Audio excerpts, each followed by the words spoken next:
Welcome to Channel 17, the Town of Colonie Government Channel.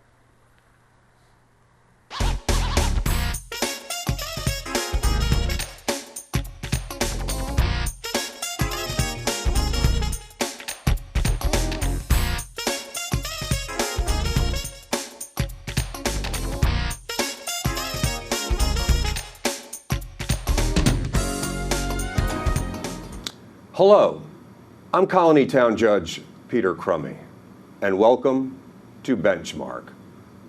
We'll explore a variety of issues involving our legal system, our justice system, and how they intersect with the citizens of the town of Colonie. As many of us know, a fundamental concept in establishing and maintaining our democracy is the freedom of the press. Some may suggest that actually the press can function as a fourth branch of government, often providing an additional check and balance to our governance even today. Today, we are joined by journalist Brendan Lyons of the Times-Union. Mr. Lyons is well known for his investigative works on a variety of issues impacting our legal system and our justice system. And Brendan, welcome to Benchmark. Thank you. And thank you so much for coming here today. And there's so little time that we could actually explore your full professional career in providing journalistic expertise on so many issues. How did you get involved? How long have you been with the Times-Union? I've been with the Times-Union for 12 years. I joined their team in 1998, and that was my fourth newspaper. I had worked at newspapers in Hudson, Troy, Glens Falls, and over the course now I'm, I think, approaching 25 years as a news reporter. Well, you seem to do a tremendous amount of investigative journalism concerning a variety of issues involving our court system and the legal system. Is that your primary focus now with the Times-Union? It's kind of become the area where I focus. You know, in part, it's driven by the subject matter. That seems to be where a lot of issues of great interest to people take place. You know, from criminal cases to, election fraud cases. It runs the gamut. And I think that oftentimes we look to the courts for guidance. And as a news person, you go there because it's fertile ground for, I think, interesting stories. Well, it's certainly, many of your works have been celebrated not only regionally but also statewide, and I understand it wasn't long ago that the AP gave you a first prize designation in the face of one of your recent investigations. Which one was that, and when was the award provided? That was, I think the award was maybe 2 years ago, and it was related to a series of stories we did on a well-known Urban League director, Aaron Dare, and his business partner, who was a deceased Albany detective. And it's now, as we all know, that they were involved in a massive mortgage fraud conspiracy over several years while the detective was with the Albany Police Force, while Aaron Dare, was viewed by some as a community leader in the city of Albany. And he's now in federal prison and will stay there for at least 13 years in the federal system. And that was, the story was something that was developed over years. It started with a look at their mortgage and real estate dealings, which were very cryptic. And we were able to show posthumously in the case of the detective that, in fact, they were involved in victimizing possibly dozens of people who lost, in some cases, life savings or their financial and credit standings, and were left, in some cases, people had mortgages for homes they didn't even own.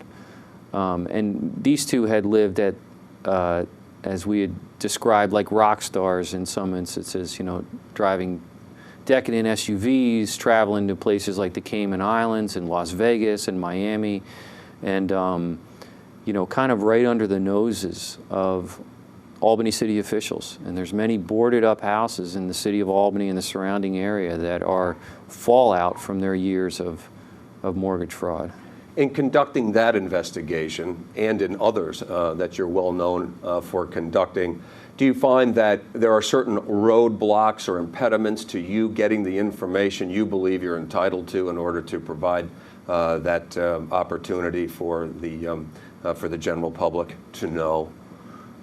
What kind of roadblocks have you been confronted with when you're trying to investigate issues? Well, certainly there's different vehicles by which we as a reporter or a news person can get information. We can go to the courts. In their case, it wasn't easy initially because the mortgages they did a very good job of shielding their role in a lot of the property deals. It wasn't until the foreclosures on the property started and things like HUD-1 documents and bank notes and who did the title work and that sort of thing started to be filed as part of the foreclosures that it came into focus. Okay, now I can see their involvement. You could hear that they were behind the sale of a house on 3rd Street, but you'd go and you'd see the name of somebody you don't know who sold it to the name of somebody you don't know, and you couldn't even see that they were involved. And then the Freedom of Information law is something that when you need to get records from government agencies, you turn to that. It doesn't always work. There's a lot left to discretion, we find, too much so, I think, in terms of government agencies and what they must disclose. The courts are much better. Even dealing with your court, we found that courts and judges and court clerks often know what they're required to disclose, and in most instances, they promptly will give you the information that's requested.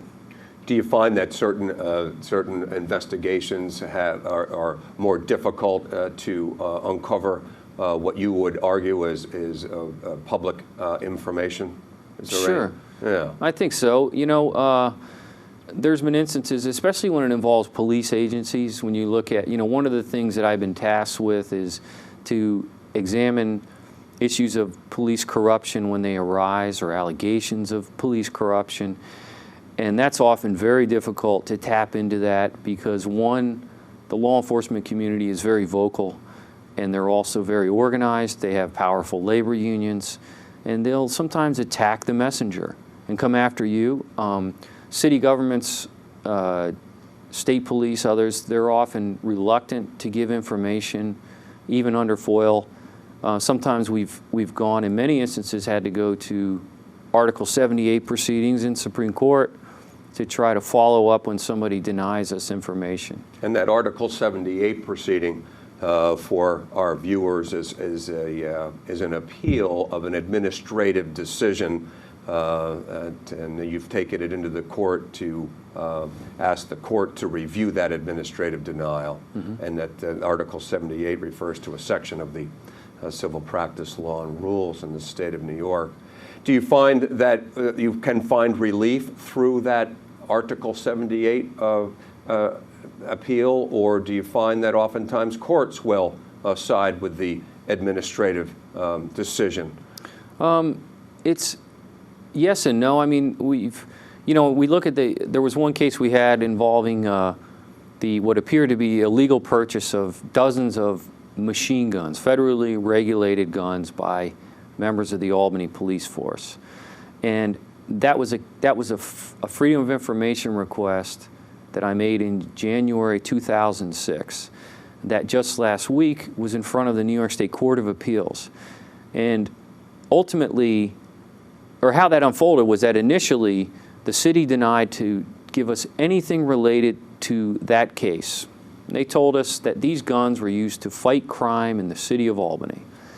And I had called the lawyers on that and said, I have a document that someone had given me, one of the orders of these guns, which it turned out these were just souvenirs that the police purchased for their own arsenal, to have as, wow, it's a kind of a keepsake. They were never used to fight crime. And so that the city, what they did was they then, on appeal, they said, we deny you everything. You don't get anything except the one letter that we know you already have.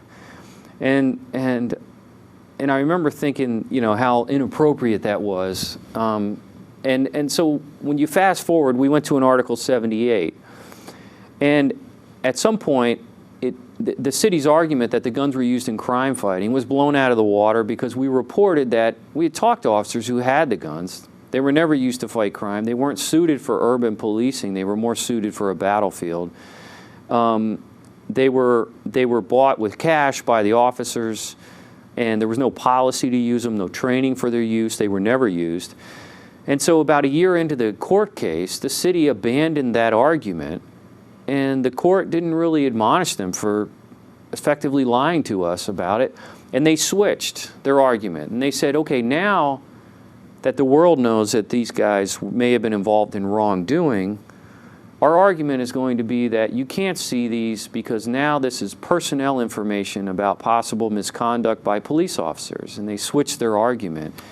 And that was frustrating to us, that at no point did the court ever really go out of their way to point that out, that the city had lied to us. And the interesting part was that the one letter they gave us contained in the bottom, in the footnote, the name of an officer who had facilitated some of the purchases of the guns. We never published his name, and that's been their argument, that if we get the names of the officers, that we'll publish them. But we never published his name. And when they switched their argument to a personnel matter,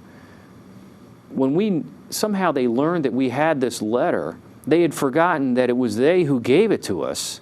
And they tried to get sanctions on us as though we had violated a court order because we had gotten it during a review in chambers of the document.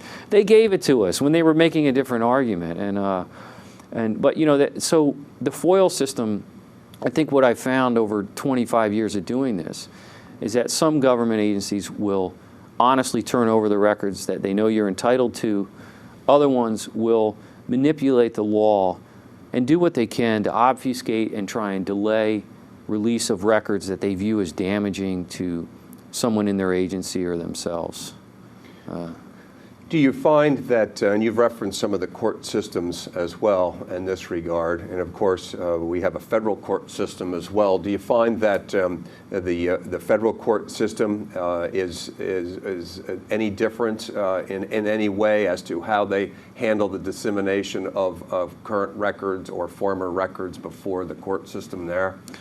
Yes, the federal court system is something that I think over the last 12 years, especially the times, we've tried to burrow in there and get more in tune with what goes on in the federal courts in Albany.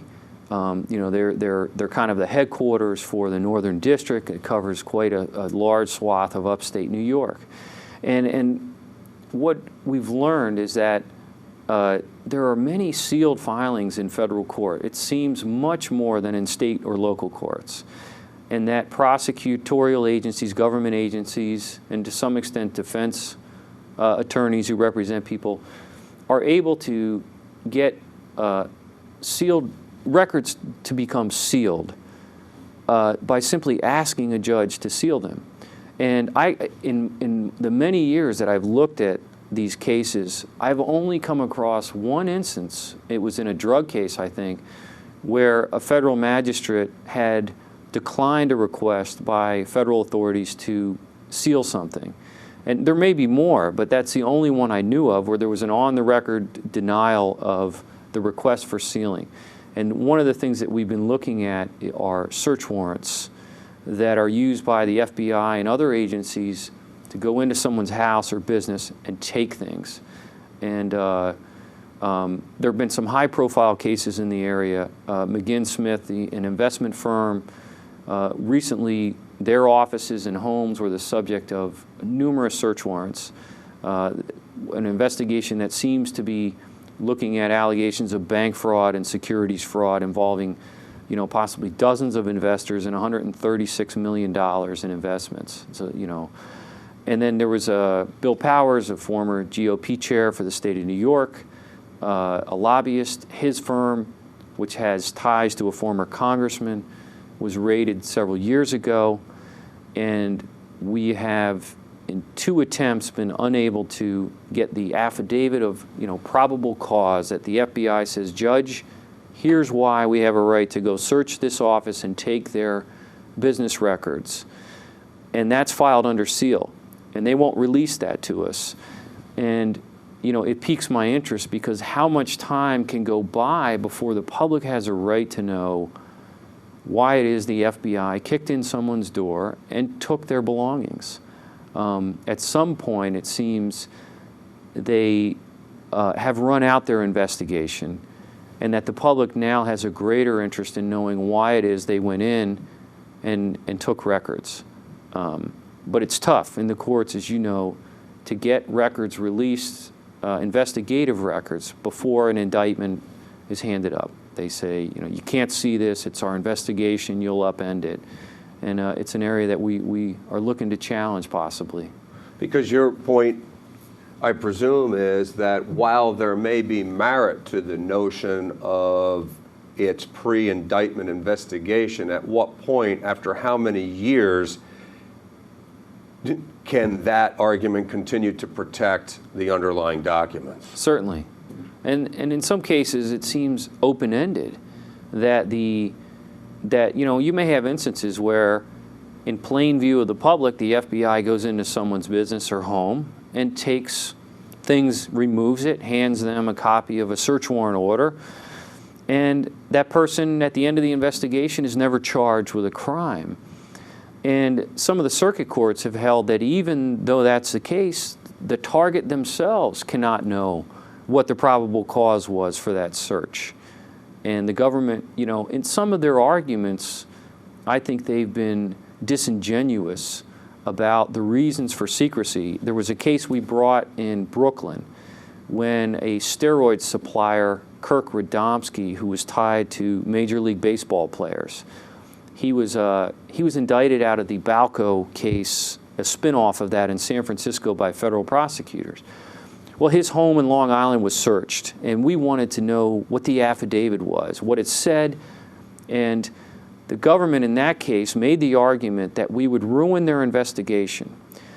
But our lawyers noted that, well, wait a minute, Judge, the government shared this affidavit with Major League Baseball, with the Mitchell Commission, who was investigating steroid use in baseball. It's a private corporation. They can't pick and choose what private entity they share it with. Well, they raised the issue that, Judge, if you release this information, you'll imperil our investigation.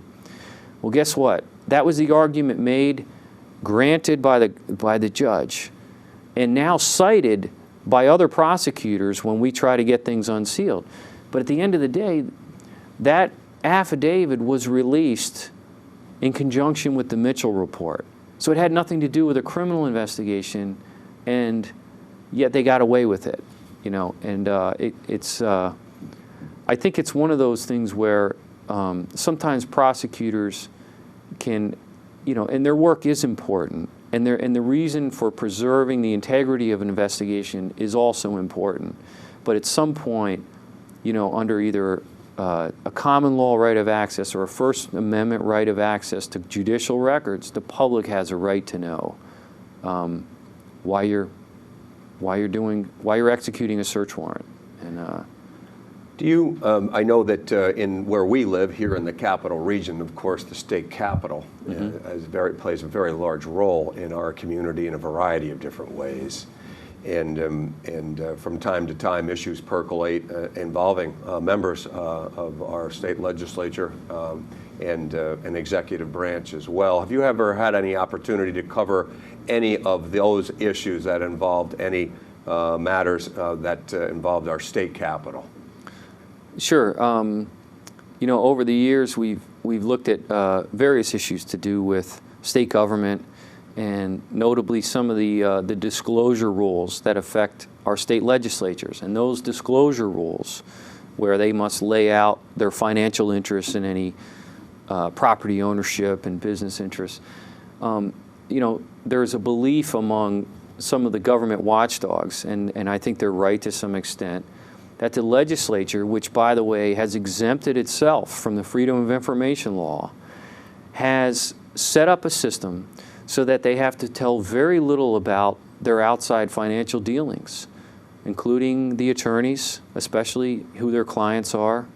And so we examined that a few years ago, And there was an interesting anecdote where myself and another reporter were in the office of the executive director of the Legislative Ethics Commission and asking her about the rules and the filings.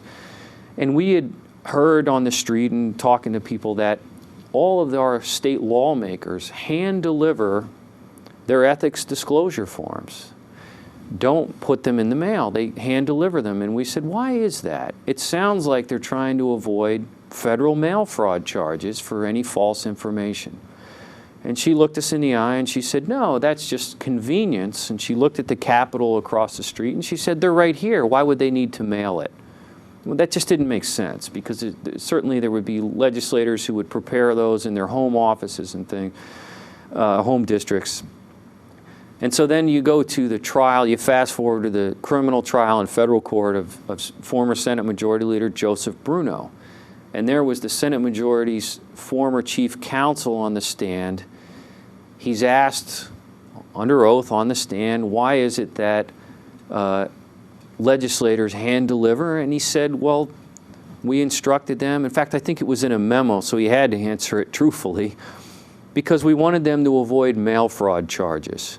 And I remember the federal judge, Gary Sharp, looked up at the ceiling like he couldn't believe it. And when the jury left the room, he said, that's the most amazing thing I've ever heard.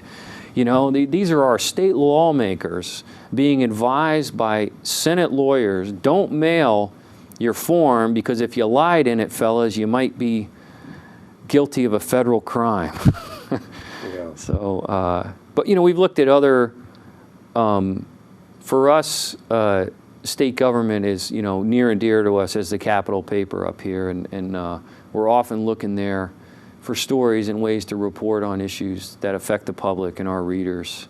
And state workers are a large part of our readership as well. Very valuable part of our entire community. Brendan, you've had over 23 years in journalism, and coming to the Times-Union 12, 13 years ago. Have you seen the profession change over time in how stories are prepared or in how they're disseminated? What have you seen? Well, stories, the preparation is quicker. You know, the turnaround for news nowadays, we call it a 24-hour newsroom. And, you know, the days of the consumer and the reader waking up to a newspaper on their doorstep as their primary source of information is waning, certainly. We have 24-hour news channels, local, national, international. And as our industry has suffered like other industries, you know, with cutbacks in the economy and a changing medium, we've seen staff cuts and layoffs, so we have fewer people. We have less news hole in the print edition so that there's less room for the written story. So sometimes your news story on the newspaper will be substantially shorter than the version that would go on the website, where there's no limit on the length. You know, there's no problem with, there's no added cost to giving you a longer version there. I think that you're also seeing, though, that news agencies, newspapers especially, have adapted and are in the process of adapting, so that when you go on our websites now, we're trying to be the medium that gives you the news the best of anybody. You now have video, you have, you know, audio clips, and the great thing is that if, you know, the Senate Majority Leader is on trial, and you want to see the indictment, go to our website, you can see the indictment. In fact, we had a page set up for him where you could see all the court documents that were filed in the case. And that's something we can't offer you in print. There's just not the space to do it. So for some people, it's a way to augment what they get in the print version. Sometimes I've seen in the print version that an article will be on the front page of a section, and it says that this article will only be available in the print form or in the paper form. Is there a reason for that, and why? And is that something that will continue to be part of the product as it moves forward? I think so. We're that's an effort. You know, the people who market the paper for us and for the Hearst Corp decided that, we have to give our print readers who are loyal to us, who pay to subscribe to our paper, we have to give them something in return compared to the person who can just go on the web and get it for free. So a lot of times our Sunday papers tend to have the more enterprising stories, broader stories, deeper stories. And so recently they had begun the practice of, on Sundays, some of the front page stories, the heightened interest stories, will be only available in print. And so you have to buy the paper, because at the end they want to sell the paper. But they still become available on the web the next day. So if you want to read it for free, you can still read it the next day on the website. And I don't know how it's working. It's tough because the way our numbers are fluctuating and the print sales at every newspaper, it seems, in the country are starting to decline a little bit. I think it's a tough measure for them, too, to know if it's working or not. But I think there's certainly some days where certain people who know or are aware that the Times-Union has a big story coming, because they promo those stories now, too, coming Sunday. And they may want to do it. If they don't subscribe, they'll at least go to their nearest Stewart's and pick up a copy of the paper. Exactly. Well, it continues to evolve, just like all industries here. And how do you see it evolve as it moves forward? Your ability to investigate and to then disseminate your findings. How do you see it evolve over the next century? Will there be a dramatic change in how news is delivered and how it's generated? Yeah, I think one of the things you're starting to see now is where the consortiums of newspapers and like we have sister papers in Houston, in San Francisco, in Austin, Texas, and Connecticut. And what we've started to do is pool our resources. And so now there's someone at Hearst Corporation whose job it is to say, what could all of our newspapers work on together? Recently they did one of the first ones they tried, and they won, I forget the award, they won a big award for this, was a look at the medical industry and the rate of accidental deaths in hospitals. And the headline was Death by Mistake. And Eric Nalder, one of our head investigative reporters, a Pulitzer Prize winner, he had worked in Seattle for many years and now heads up that team for the Hearst Corp, had kind of steered that project. And so I think the day is coming when you could see, we teamed up, I think with the San Francisco paper for an article we did on steroid use in baseball, where we were both looking at this case in the state of Florida that involved pharmacies selling steroids to athletes. And with their resources, they were able to get some documents that we couldn't get, and vice versa. And so I think what's coming is that it's a shrinking medium, so that the person, now, most of us, I go online in the morning and I'll click, and with the oil spill in the Gulf, I'll look at the St. Pete Times and the Mobile Register in Alabama to see what the latest is, figuring the papers closer will have the better stories. But you're going to wake up, I think, so that people in Houston, San Francisco, and Albany, where those newspapers work together, might have a blockbuster story that comes out the same day and involves reporters from all of the different papers. And then the way it's delivered, you're going to see more of an integration between the print and the web version. Where now we can devote actual websites to the projects themselves. And the beauty of that is that a month after the fact, the readers who I didn't know about that project, or they get wind of it through a Google search, can now still access the information without having to dig through a recycling bin to find, a print copy. Well, Brendan, I want to thank you very much for sharing your precious time here with the citizens of the town of Colonie today. And I know our citizens now can begin to recognize why you've been so celebrated by your own colleagues with the Associated Press. And thank you for sharing your afternoon with us. I'm Judge Peter Crummey, and thank you for joining me on Benchmark.